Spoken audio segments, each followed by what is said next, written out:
بسم اللہ الرحمن الرحیم. السلام علیکم. میں حضور بخش بگٹی اور آپ دیکھ رہے ہیں براک ڈیجیٹل. ناظرین, آج کے پوڈ کاسٹ میں آپ کو خوش آمدید کہتا ہوں. آج ہم بنگلہ دیش کے موجودہ صورتحال کے حوالے سے بات کریں گے. آپ کو پتہ ہے کہ بنگلہ دیش نیشنل پارٹی کے ایگزیکٹو چیئرمین طارق رحمان واپسی ہو گئی ہے ان کی. اس حوالے سے بات کریں گے. بھارت کے کتنے بھی چانسز ہیں مزید شیخ حسینہ کے بعد, یا پھر ان کے پاس کیا آپشنز رہ گئے موجودہ جو حکومت ہے مودی سرکار کی انڈیا میں, اس حوالے سے بھی بات کریں گے.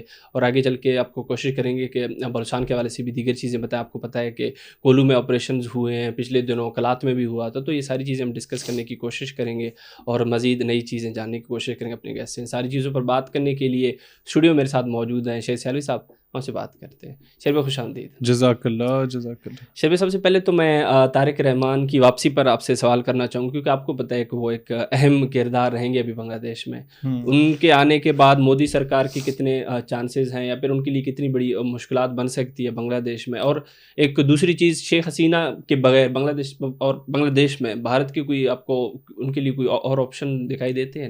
نہیں, انڈیا اب بری طرح سے پھنس چکا ہے. شیخ حسینہ کی پارٹی تو بین ہو چکی ہے, پھانسی کی سزا انہیں مل چکی ہے. واپس آئیں گی تو ظاہر اریسٹ کر کے کورٹ کے حوالے کیا جائے گا, اور اس میں میرے خیال ہے رکاوٹ کسی قسم کی نہیں ہوگی. اگر کورٹ پھانسی نہیں دے گا تو عوام خود دے گی, کیونکہ عوام پہ بہت زیادہ ظلم ہوئے ہیں. ان کا معاشی استحصال ہوا. ملا عبد القادر رحمۃ اللہ علیہ جیسی ہستیوں کو پھانسی کے پھندے پہ 80-90 سال کی عمر میں لٹکایا گیا.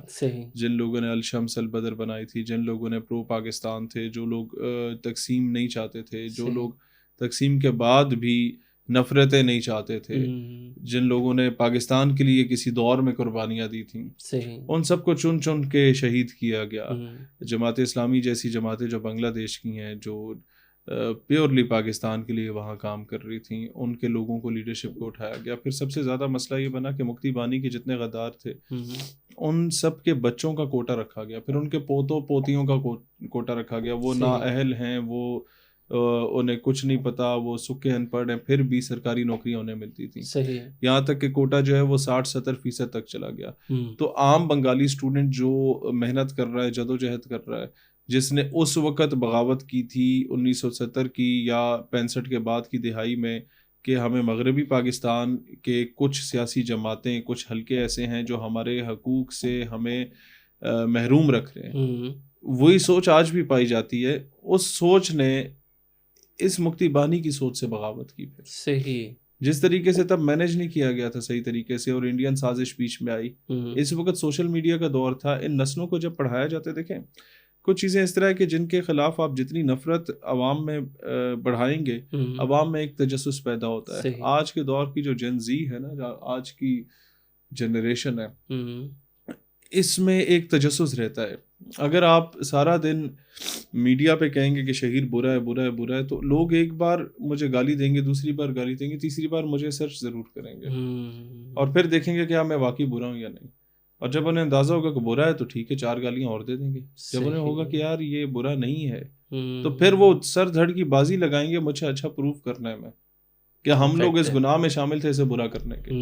اب کیونکہ وہ ہے نہیں تو اپنے گناہ بھی تو دھونے, کیونکہ ایک اندر کا ضمیر ملامت کرتا ہے. بالکل. تو جب انہوں نے یہ دیکھا کہ یار جو کہانیاں ہمیں سنائی جاتی تھی کہ پاکستانی فوج نے آ کے عورتوں کے ساتھ جو زیادتی کی, وہ ایکچولی انڈین آرمی اپنے کور میں آئی ہوئی تھی. جو کہانیاں سنائی جاتی ہے کہ جو بہاریوں کو گھروں میں جا کے عورتوں کے ساتھ زیادتی ہوتی تھی, والدین کے سامنے ان کی جوان بیٹیوں کو اٹھا کے لے جاتے تھے, وہ لوگ کون تھے؟ وہ مکتی بانی کے لوگ تھے, یا وہ انڈین آرمی تھی. اور جو بہاری خواتین اور جو فیملیز پھر بعد میں چھپ چھپا کے کسی طریقے سے مغربی پاکستان پہنچ بھی گئیں through different channels, in families نے آ کے جب بتایا کہ ہندوستانی ٹرک جب آتے تھے ہمارے رشتہ داروں کی لاشیں اٹھانے کے لیے, تو اس طریقے سے جس طریقے سے جانوروں کو یا کتوں کو گولیاں مار کے قتل کیا جاتا ہے اور اٹھا کے لاد کے پھینکی جا رہی ہوتی ہیں لاشیں, اس طریقے سے ٹرکوں کو بھرا جاتا تھا. اور کہتے ہیں ہم وہ کھڑکیوں سے چھپ کے دیکھ رہے ہوتے تھے وہ منظر. تو یہ ساری چیزیں دیکھی, اور پھر اس کے بعد بھی ایک آفیسرز کی ٹیم اٹھی مغربی پاکستان میں بھی اور مشرقی پاکستان میں بھی, جن لوگوں نے دیکھا کہ 2 مین کردار تھے پاکستان کو توڑنے میں پولیٹیشنز میں سے. ایک طرف سے بھٹو صاحب تھے, ایک طرف سے مجیب صاحب تھے, یا پھر اگر آپ کہیں کہ مجیب غدار تھا وہ صاحب نہیں تھا, بھٹو کو بھی پھر میں صاحب نہیں کہہ سکتا, میرے لیے پاکستان پہلے. دونوں طرف کے آفیسرز نے, بھٹو پر بھی قاتلانہ اٹیمپٹ ہوئی, وہ بچ گیا, اور مجیب پہ قاتلانہ اٹیمپٹ ہوئی اور اس کی پوری فیملی کو مار دیا گیا. وہ پاکستانیوں نے نہیں مارا, دیور بنگالی آفیسرز. اور یہ یا تو کورس میٹ سے یا یونٹ میٹ سے, آئی ڈونٹ نو, لیکن یہ دونوں طرف کی کمیونیکیشن تھی کہ جن لوگوں نے ہمیں 2 لخت کیا, لاکھوں قربانیوں کے بعد, لاکھوں بیٹیوں کی عصمت دری کے بعد جو ملک حاصل کیا گیا, وہ ملک اتنا سستا نہیں ہے کہ 24 سالوں میں آپ ایک کرسی کی بھینٹ چڑھا دو. ادھر تم ادھر ہم کا نعرہ لگاؤ, اور ادھر جو ہے وہ آپ کہہ دو کہ ہم آزاد بنگلہ دیش کی بات کر رہے ہیں اور اگرتلا سازش میں ملوث ہیں. تو یہ ساری چیزیں ہوئیں. اس کے بعد پہلی تو یہ بغاوت اس وقت اٹھ گئی, جو بعد میں ظاہر ہے سمپتی کا ایک شیخ حسینہ بچ گئی تھی, اس میں چھوٹی سی تھی اس وقت, تو اس نے آ کے پھر ایک تو وہ منظر اپنی آنکھوں سے دیکھا ہوا تھا, اس کے بدلے کی آگ, پھر ظاہر ہے دشمن کا دشمن دوست ہوتا ہے, تو انڈیا نے پھر اس آگ کو اور اکسایا. مجھے ابھی تک یاد ہے, ہم چھوٹے ہوتے تھے, اتنے بڑے نہیں تھے, کالج لائف کی بات ہے یا اس سے بھی پہلے اسکول لائف کی بات ہے, پاکستان بنگلہ دیش سے کوئی میچ ہارا تھا, چیف گیسٹ شیخ حسینہ واجد تھی, اور اس نے وہاں سب کے سامنے, بنگلہ دیش اور پاکستان کی ٹیم کے سامنے یہ بات کی تھی, آڈینس دیکھ رہی تھی کہ ہم نے 71 کا بدلہ لے لیا ہے. یہاں تک کی نفرت اکسائی گئی تھی. تو جتنی نفرت اکسائی گئی, اور پھر سوشل میڈیا کا دور آ گیا. سوشل میڈیا میں سمجھتا ہوں کسی دور میں زحمت ہوتی تھی, اب تو یہ نعمت ہے. صحیح, بالکل. تب تو ظاہر ہے برائی آپ کو اٹریکٹ کرتی ہے, تو لوگ اس طرف گئے. اب بھی آپ دیکھیں ٹک ٹاک جو ہے, تھوڑا سا میں جواب میں لمبا جا رہا ہوں, لیکن اب بھی ٹک ٹاک جو ہے وہ جس طرح کی وہ ریلز فحش قسم کی ہوتی ہیں, وہ دیہاتوں تک پہنچ گئی ہیں, شہروں میں ختم ہو گئی ہیں. اب شہروں میں مسجدیں آباد ہیں, دیہاتوں کی ویران ہے, کیونکہ یہاں وہ چیز پہلے سٹارٹ ہوئی. یہ ابھی رج گئے, 1.5 میں وہ بھی رج جائیں گے, پھر مسجدوں میں آ جائیں گے. تو اب وہ قوم رج گئی تھی. جب انہوں نے ریسرچ کرنا شروع کیا اور یہ دیکھا کہ یار پاکستانی, تو ہمارا کوئی ٹورسٹ پاکستان چلا جائے, وہ اگر 4,000 روپے جیب میں ڈال کے جاتا ہے تو 5,000 لے کے آتا ہے. اصولی طور پہ تو 400 بھی واپسی پہ نہیں ہونے چاہیے. ظاہر ہے پورا پاکستان پھر کے آئے, کھائے گا بھی, پیے گا بھی, رہے گا بھی. نہ ہوٹل والا اس سے پیسے لے, نہ رہائش والا اس سے پیسے لے.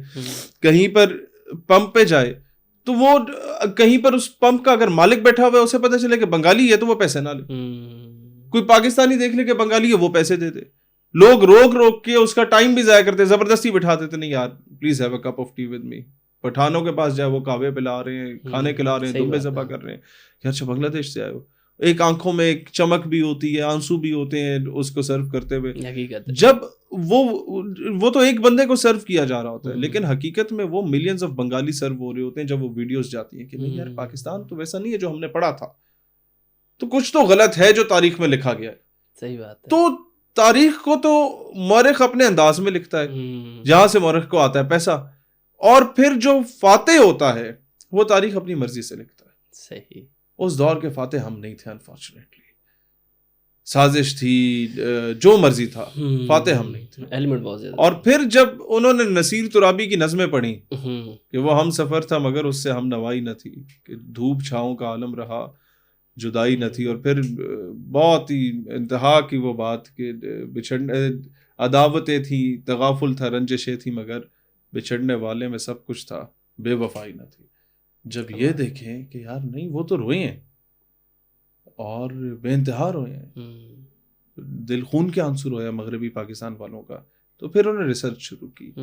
پھر جماعت اسلامی جو وہاں کی تھی وہ ابھری, پھر نوجوان جو وہاں کے تھے وہ ابھرے. اب جو جس پولیٹیشین کا بی این پی کا آپ نے ذکر کیا, یہ بھی کوئی پرو حسینہ واجد نہیں ہے, اور ان کے خلاف بھی مختلف چارجز بنائے گئے جس وجہ سے جلا وطنی نے کاٹنی پڑی. اس کے بعد جماعت اسلامی کا ایک گروپ ہے جو الیکشن میں حصہ لے رہا, اور پھر جو اسٹوڈنٹ الائنس تھا یہ حصہ لے رہا ہے. اب ہو سکتا ہے 29 یا 30 تاریخ تک ان کے مذاکرات چل رہے ہیں جماعت اسلامی کے اسٹوڈنٹ الائنس کے, کہ یہ اکٹھے ہو جائیں, اپنے کینڈیڈیٹس پر اتفاق کریں. لیکن بیچ میں کچھ آوازیں ہیں جو اسٹوڈنٹس کی جو کہتے ہیں کہ نہیں ہم اپنی تحریک چلائیں گے, اور جماعت اسلامی نے ایک اور کام یہ کیا کہ 7-8 چھوٹی چھوٹی مذہبی جماعتیں تھیں جن کا 1-2 علاقے میں 1-2 کینڈیڈیٹ جیتنے کے چانسز تھے یا دوسرے تیسرے نمبر پہ آنے کے چانسز تھے، ان سب کا بھی اتحاد بنا لیا. صحیح. اس کا بھی فیصلہ 29 تاریخ تک آئے گا، یعنی پرسوں تک، پرسوں ترسوں تک. تو ڈپینڈ یہ کرتا ہے کہ کیا وہ الائنس بنانے میں یہ سارے لوگ کامیاب ہو جائیں گے تو پھر ان کی گورنمنٹ آ جائے گی. ادروائز ملی جلی گورنمنٹ جس طرح پاکستان کا نظام ہے اس طریقے کی آ جائے گی. لیکن جو بھی گورنمنٹ آئی انڈیا کو فیور نہیں کرے گی، کیونکہ بنگلہ دیش کی جو ابھی ڈیپ اسٹیٹ ہے وہ پاکستان کے ساتھ کنوینئنٹ ہے. خود کو پاکستان کے ساتھ، حالانکہ جو ان کی چیف کا فوج کا سربراہ تھا وہ شیخ حسینہ واجد کا کزن تھا، پھر بھی اس نے اسے آؤٹ آف دا وے جا کے فیور نہیں کیا. آپ یہ دیکھیں نا، اس نے آؤٹ آف دا وے جا کے فیور نہیں کیا. اس کے لیے سب سے پہلے اپنا بنگالی ہونا تھا. اور یہ بنگلہ دیش کے لوگوں میں یہ چیز ہے کہ ہمارے لیے رشتہ داری میٹر نہیں کرتی، اپنی لوکل جو سب نیشنلزم ہے وہ میٹر کرتا ہے. اور یہی ہوا تھا 71 میں بھی جب آپریشن سرچ لائٹ کے آرڈرز آئے تھے تو بنگال کے جو ایسٹ پاکستان رائفلز تھی اس نے بغاوت کر دی تھی. حالانکہ تھے دیور پاکستانی، مطلب دیور فرام پاکستان آرمی، لیکن ان کے جنرل ضیاء الرحمان تھے غالباً، انہوں نے بغاوت کر لی تھی. انہوں نے کہا نہیں ہم اپنے لوگوں کو نہیں ماریں گے. تو وہ فیکٹر بھی تھا بیچ میں. تو اب بھی وہی فیکٹر ہے. وہ فیکٹر تب ہمیں نقصان دے رہا تھا، اب فائدہ دے رہا ہے. تو حقیقت کبھی بھی میں سمجھتا ہوں اپنے بچوں کو تاریخ پڑھانی چاہیے. ہم مطالعہ پاکستان میں آج سے 1-2 سال بعد یہ لکھیں گے بنگلہ دیش میں انقلاب کیسے آیا، پرو پاکستان نعرے کیسے لگے، دلی یا ڈھاکہ کے نعرے کیوں لگے، دلی کو مسترد کیوں کیا. لیکن بہت زیادہ چیزیں ہم چھپا دیں گے، اور انہیں چھپانے کا نقصان کیا ہوگا. مستقبل میں آپ بلوچستان کی صورت میں یا KPK کی صورت میں اگر بغاوت دیکھیں گے آپ کو اندازہ نہیں ہوگا اسے روکا کیسے جا سکتا ہے. ہر بغاوت کو گولی کے ذریعے نہیں روکا جاتا، کچھ بغاوتوں کو سینے سے لگا کے روکا جاتا ہے. جب اس بغاوت میں فوراً ایلیمنٹ آتا ہے پھر ہتھیار اٹھانا پڑتا ہے. جب پہلا کوشش یہ ہوتی ہے اپنے سینے سے لگا، اپنے لوگ ہیں. جب نظر آتا ہے کہ نہیں یار اب یہ دشمن کی گود میں بیٹھے ہوئے، اب انہیں دین ایمان کچھ نہیں ہے، تب ہتھیار اٹھائے جاتے ہیں. تو ہمیں آج بنگلہ دیش اپنے نصاب میں شامل کرنا پڑے گا. وداؤٹ بنگلہ دیش، وداؤٹ ایسٹ پاکستان دیر از نو پاکستان. کانسیپٹ ہی نہیں ہے. صحیح بات ہے. اور ہم نے اتنا بڑا فیکشن نکال کے رکھ دیا. نظریہ پاکستان کی دھجیاں ہم نے خود اپنے نصاب میں بنائی. تو ہمیں وہ ڈالیں تاکہ ہمارے آنے والی نسلوں کو پتا ہو کہ یار ہم سے کیا ماضی میں غلطیاں ہوئیں. ہمارے لیے یہ کرسی میٹر نہیں کرتی، ہمارے لیے سب زلالی پرچم میٹر کرتا ہے. کوئی ایسا بلنڈر مستقبل میں نہ مارے ہم لوگ سب نیشنلزم کی بنیاد پہ یا فرقے کی بنیاد پہ یا زبان کی بنیاد پہ، جس سے میرا ملک جو ہے وہ 2 لخت ہوتا ہو. ملک ہے تو ہم ہیں، ملک کی عزت سے ہماری عزت ہے، اس کی بقا سے ہماری بقا ہے. تو دس از اٹ. بالکل. شہید بھائی آپ کے ان باتوں سے مجھے ایک اور واقعہ یاد ہے. ابھی بلوچستان میں جو حالیہ دنوں میں ہو رہا ہے، خواتین کو جس طریقے سے دشمن نے اس کا استحصال کیا ہے، ابھی بلوچستان میں بھی وہ یہی کر رہے ہیں. ابھی آپ دیکھ رہے ہوں گے کہ خودکش بمبار بھی خواتینوں کو بنایا جا رہا ہے. اور جب وہ مطلب ان چیزوں میں ملوث ہوتے ہیں تو اگر ریاست تو ان پہ ریڈ کر لے یا پھر ان کو حراست میں لے لے، یا ویسے ہی وہ اگر اپنی مرضی سے بھی پہاڑوں پہ چلی جائیں تو اس کا ملبہ سارا ریاست پہ ڈالا جا رہا ہے. ریاست کو اسی طریقے سے بدنام کرنے کی کوشش کی جا رہی ہے. جمال بلوچ ایک کردار ہیں آج کل، وہ بھی کافی متحرک ہیں اس معاملے میں. میں چاہتا ہوں اس حوالے سے بھی آپ بات کریں. دیکھیے بات یہ ہے کہ خواتین ہمیشہ سے ایک سافٹ ٹارگٹ ہوتا ہے. بالکل. وہ جذباتی بھی جلدی ہو جاتی ہے. اس کو جو جھوٹ سچ آپ بتائیں اور ایک ایموشنز کے ساتھ بتائیں تو وہ ایموشنل بھی رہتی ہے. بالکل. اور اس میں وفا کا ایلیمنٹ انتہا کا ہوتا ہے. صحیح. تو اس کارڈ کو کھیلنا میرا خیال ہے آسان بھی ہوتا ہے دشمن کے لیے بھی یا کسی کے لیے بھی. اور اس کارڈ کو یوٹیلائز بھی کیا جا سکتا ہے اور مس یوز بھی کیا جا سکتا ہے. And they are misusing it. اور میں سمجھتا ہوں وہ مرد ہی نہیں ہے جو اپنے لوگوں کا قتل خواتین سے کروائے. وہ اپنی دستار اور داڑھی بیچ چکا ہے جو خواتین کو استعمال کرے. بالکل. تو میں سمجھتا ہوں کہ یہ کبھی بھی بلوچ روایات تھی ہی بالکل نہیں کہ خواتین کو بیچ میں لاؤ، انہیں استعمال کرو اور پھر اسے نسلوں کی جنگ بناؤ. یہ کیٹیگوریکلی صرف انڈیا کے اسٹیک کو ڈیفینڈ کرنے کے لیے ہو رہا ہے، کیونکہ انڈیا بری طریقے سے وہاں سے ہار گیا. اب روزانہ دھمکیاں دے رہے ہیں کہ ہم بنگلہ دیش کو ٹیک اوور کر لیں گے، اس پہ قبضہ کر لیں گے. ہم تو کہتے ہیں کہ اب فیلڈ مارشل کو دیر نہیں کرنی چاہیے. سعودیہ سے معاہدے ہو رہے ہیں، UAE کو آج بلایا ہوا ہے. میرا خیال ہے کہ ایک جتنا جلدی ہو سکتا ہے ود ان اے ویک اور 2 بنگلہ دیش یا خود جائیں یا ان کے چیف کو بلائیں, ان کی لیڈرشپ کو بلائیں یا خود وہاں جائیں اور ایک ڈیفینس ڈیل کرائیں. صحیح کہ آپ پہ اٹیک ہم پہ اٹیک ہے, ہم پہ اٹیک آپ پہ اٹیک, ہم پہ اٹیک ہم پہ ہی اٹیک ہے, چلو ٹھیک ہے ہم دیکھ لیں گے, لیکن آپ پہ اٹیک ہم پہ اٹیک, اگر آپ پہ اٹیک ہوا تو پھر آپ تو لڑیں گے, ہم آپ کے لیے لڑیں گے.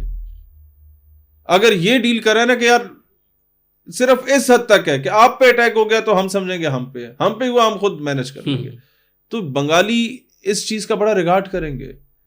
اور بنگالی وہ قوم ہے جو کھائیاں بیلچے لے کے نکل آتی ہے.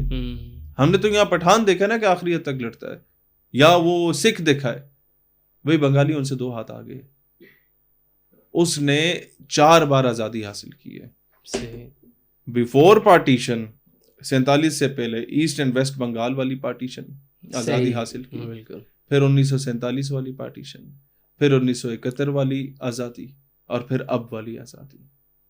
بنگالیوں نے یہ واحد قوم ہے جس نے پچھلے 80 سالوں میں یا 90 سالوں میں 4 بار آزادی حاصل کی ہے. یہ قوم بڑی باشعور قوم ہے, اور اگر آپ ان پہ کوئی مہربانی کریں یا احسان کریں تو یہ احسان بھی یاد رکھتے ہیں. دغے کو اگر یاد رکھتا ہے نا کوئی بندہ, وہ بندہ احسان بھی یاد رکھتا ہے, کیونکہ ہم نے احسان ان پہ کوئی نہیں کیا تھا.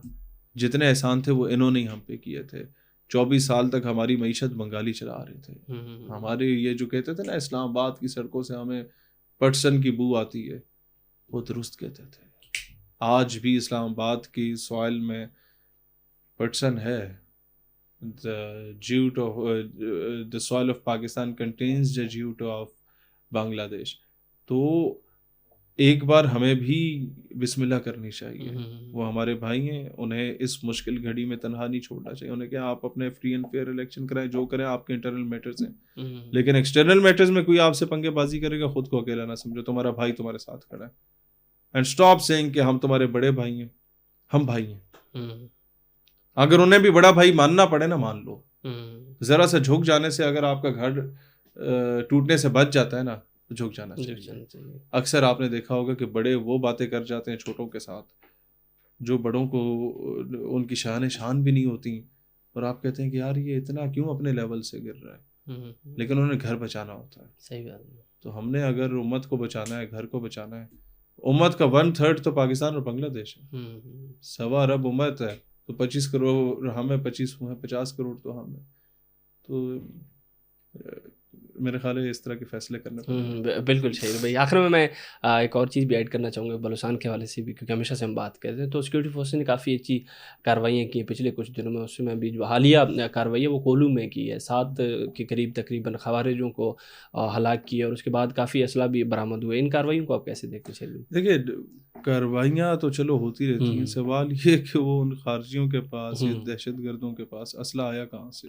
ہاں بالکل, اس کا پیسہ کہاں سے؟ آپ کہتے ہیں بلوچستان میں وسائل ہیں تو پیسہ نہیں ہے, لوگوں کے پاس روزگار نہیں ہے, لوگوں کے پاس کھانے کو کچھ نہیں ہے. تو جو لوگ پہاڑ پہ بیٹھے ہوئے, وہ روزگار بھی کوئی نہیں ہے ان کا, ظاہر ہے وہ نوکریاں چھوڑ کے بیٹھے, بالکل کھیتی باڑی بھی نہیں کرتے, پہاڑ پہ جو بیٹھے ہوئے ہیں, تو پیسہ کہاں سے آتا ہے؟ اور اس پیسے سے جو اسلحہ خریدا جاتا ہے, وہ اسلحہ کہاں سے آتا ہے؟ اس سوال کا جواب وہ کب دیں گے؟ اور اگر وہ مان لیتے نہیں جی وہ تو ہم انڈیا سے لیتے ہیں, اعلان لیتے ہیں, تو پھر دشمن سے جو سازش کرے غدار وطن ہے, غدار کو تم صفحہ ہستی سے مٹا دو. وہ بڑا پیارا یہ 65 کی جنگ کا تھا کہ ملت کے جوانوں کو یہ پیغام سنا دو, پھر خالد و طارق کی ہمیں وہ داستان سنا دو, اس طرح کچھ تھا. تو اینی ہاؤ ہمیں اسٹریٹ فارورڈ ہونا پڑے گا, اور اس دہشت گردی کو جڑ سے اکھاڑنا پڑے گا. ہماری نسلیں تباہ کر گیا, بالکل ہمارے وطن کا امن تباہ کر گیا. بگٹی صاحب یہ قوم ابھی جینا چاہتی ہے, یہ قوم ابھی ہنسنا کھیلنا چاہتی ہے, یہ قوم جو ہے نا سفوکیشن میں نہیں رہنا چاہتی. یہاں کا ہر شہری اپنی زندگی کو جینے کا احساس چاہتا ہے کہ میں ایک خوشگوار ماحول میں باہر نکلوں, میرے پاس 4 ٹکے جیب میں ہیں یا نہیں ہے ڈز ناٹ میٹرز, لیکن میرے پاس سیکیورٹی ہے, امن ہے, میں باہر نکلوں گا کوئی مجھے نوچے گا نہیں, مجھے کوئی کھا نہیں لے گا, مجھے کوئی کاٹ نہیں دے گا, آگے لینڈ مائنز نہیں لگی ہوں گی. یہ قوم وہ امن چاہتی ہے. دنیا میں آپ نے کئی ایسی قومیں دیکھی ہوں گی کہ جو آدھے آدھے کپڑوں میں پھر رہے ہوں گے, پورا لباس بھی نہیں ہوگا, پھٹے پرانے کپڑے ہوں گے, لیکن آپ سے ملیں گے تو اسمائل کریں. یہاں بڑی بڑی گاڑیوں میں لوگ مایوس بیٹھے ہوتے ہیں. ایسا ہی ہے. تو let's make Pakistan a better place to live, جہاں کے ہر خطے, ہر علاقے کا بندہ, ہر قبیلے کا, ہر قوم کا بندہ, ہر فرقے کا بندہ خوشحال ہو, اور اسے ہم مل کے ہی بنا سکتے ہیں. نیریٹو کی جنگ آپ اور ہم لڑیں, اور بارڈر کی جنگ ہے ہماری فوج لڑیں. بالکل ہم ایک دوسرے کے ساتھ شانہ بشانہ کھڑے ہوں. دنیا جو لیبل لگائے فوج کے فیور میں اگر ہم بولتے ہیں تو اس سے اگر لیبل لگتا ہے تو میرا خیال ہے کہ انڈیا کی گود میں بیٹھنے سے تو بہتر ہے بندہ اپنی فوج کا حمایتی ہو جائے. یہ میرا بھی پیغام ہے سننے والوں کے لیے جو بھی ایسی بھی سوچ رکھتے ہیں. شیر بھائی بہت بہت شکریہ. بہت شکریہ. لیکن آپ شیخ سیالی صاحب کو سن رہے تھے, ہم نے بنگلہ دیش کی موجودہ صورتحال پر بات کی اور کافی چیزیں ان سے جانی ہیں, اور بھارت کی جو انوالومنٹ ماضی میں رہی ہے اور ابھی کیا ان کے پاس چانسز ہیں, اور ساری چیزوں کو ہم نے ڈسکس کیا. اینڈ پہ بلوچستان کے حوالے سے بھی ہم نے آپ کو کافی نئی چیزیں بتائیں, کس طریقے سے سیکورٹی فورسز وہاں پہ کارروائیاں کر رہی ہیں اور کتنی خوشائن چیزیں ہیں یہ. انشاءاللہ امید کرتے ہیں کہ حالات بہتر ہوں گے بلوچستان کے. اسی امید کے ساتھ میں آپ کی اجازت چاہوں گا. بہت بہت شکریہ.